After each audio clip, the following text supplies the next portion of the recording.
आज हम लोग सीखेंगे अंतिम से दो अंक ज्ञात करना। यदि 20 अंतिम से दो अंक 24 हो तो अंतिम से दो अंक मालूम करने का रूल। ध्यान रखेंगे 24 यानी इवन, अंतिम से दो अंक 24 रहेगा और उसकी पावर इवन रहेगा यानी सम रहेगा, तो ऑलवेज क्या होगा 76 होगा। अंतिम से अंक क्या होगा 76 होगा। 24 रहेगा उसकी पावर ऑड रहेगा यानी विषम रहेगा, तो ऑलवेज क्या होगा 24 होगा। आइए एग्जाम्पल लेकर विचार करते हैं। 2 की पावर 576 में अंतिम से दो अंक ज्ञात करें। देखिए 576 यानी 2 के पावर 10 इंटू हम 57 कर देंगे तो 570 हो जाएगा। फिर 2 के पावर 6 करेंगे यानी 576 हो जाएगा। तो 2 के पावर 10, 2 के पावर 10 कितना होता है 10 से 24 होता है और पावर 57 रहेगा। 2 के पावर 6 64 रहेगा।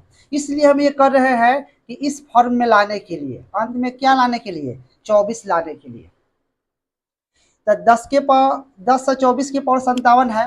ये अंतिम से क्या दो अंक 24 है, इसकी पावर क्या है 57 जो ऑड है, तो ऑलवेज क्या हो जाएगा 24 हो जाएगा। अंत में 2 24 हो जाएगा और यहाँ 64 है, दोनों को मल्टीप्लाई करेंगे तो 15 से क्या हो जाएगा 36 हो जाएगा। तो अंतिम से दो अंक हम लोग को मालूम करना है, तो अंतिम से दो अंक क्या हो जाएगा 36 हो जाएगा। ये हम लोग का चला जाएगा आंसर।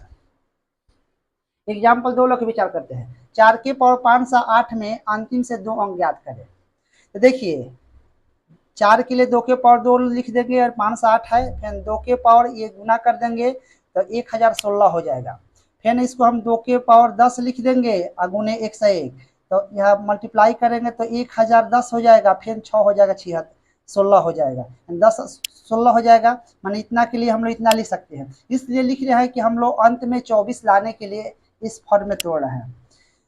तो 2 के पावर 10 हो जाएगा, 10 से 24 की पावर 101 गुने 64, 2 की पावर 6 64 हो जाएगा। 10 से 24 है, 10 से 24 है तो ये क्या है 101 ऑड है, तो 24 है तो कितना हो जाएगा 24 से रहेगा 24 और फिर 64 मल्टीप्लाई करेंगे तो फिर इतना 15 से 36 हो जाएगा। अंतिम से हम लोग को दो अंक ज्ञात करना है यानी इसमें भी कितना हो जाएगा 36 हो जाएगा। नोट समझ लेंगे। 5 की पावर 10 से 20 अंतिम से दो अंक हमेशा क्या होगा 25 होगा।